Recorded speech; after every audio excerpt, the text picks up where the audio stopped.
आपने फरमाया मेरे चचा अब्बास तुम्हें एक अमल बताऊं? जी हुजूर बताइए। आपने फरमाया ऐसा अमल है कि तेरे छोटे गुनाह, बड़े गुनाह, पुराने गुनाह, नए गुनाह, छुप कर किए हुए गुनाह, ऐलानिया गुनाह, अल्लाह ताला तेरे सारे गुनाह माफ़ कर देंगे।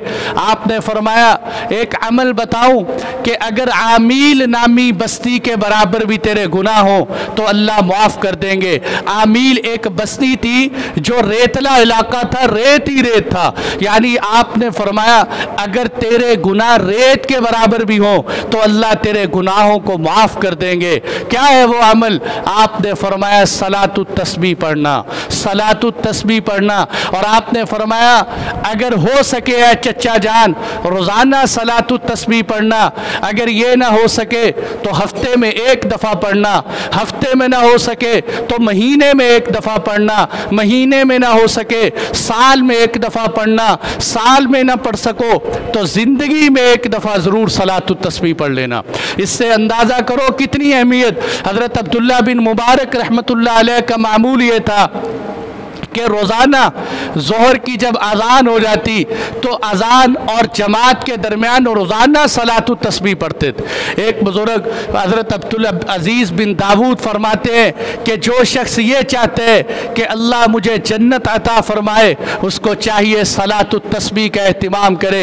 एक और बुज़ुर्ग फरमाते हैं कि जितना मैंने सलातुत तस्बीह के ज़रिए गमों और मुसीबतों को हल होते हुए देखा किसी और ज़रिए से नहीं देखा। तो इसलिए भाइयों सलातुत तस्बीह का तरीक़ा बहुत आसान है। हम 4 रकत नफल जैसे आम ज़िंदगी में पढ़ते हैं वैसे ही 4 रकत नफल है सलातुत तस्बीह के। बस फ़र्क है कि हर रकत के अंदर 75 दफ़ा तीसरा कलिमा पढ़ लें और सुबहान अल्लाह वल्हम्दुलिल्लाह वला इलाहा इल्लल्लाह वल्लाहु अकबर। कोई यहाँ तक भी पढ़े तो काफ़ी है, लेकिन कभी कभी वला हौला वला कुव्वता इल्ला बिल्लाहिल अलिय्यिल अज़ीम भी शामिल कर ले।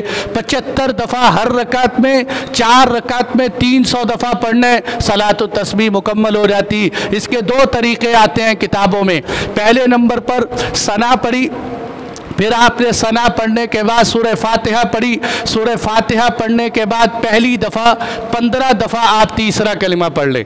यह भी याद रखना है कि पहली दफ़ा 15 दफ़ा है और उसके बाद जब भी पढ़ना है 10-10 दफ़ा।